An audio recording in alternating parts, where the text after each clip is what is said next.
কিন্তু আমরা যদি মনে মনে ভেবে নিই আজকে জায়গাটি বৃন্দাবনে পরিণত হয়ে যাবে, তাই সকলে মিলে আমরা কি বলবো?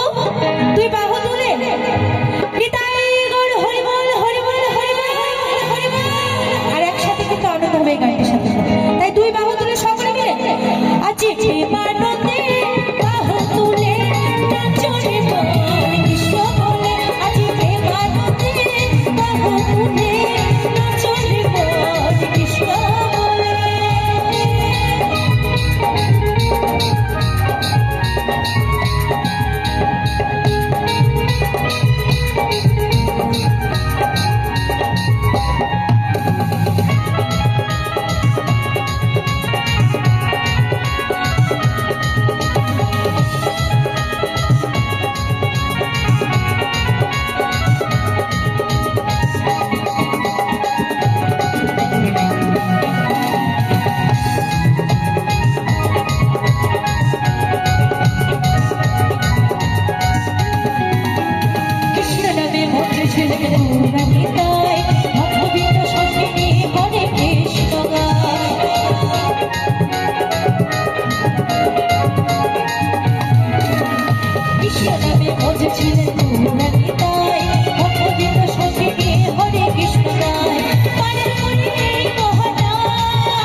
একটু দুই বাহু তুলে সকলে মিলে কিন্তু দুই বাহু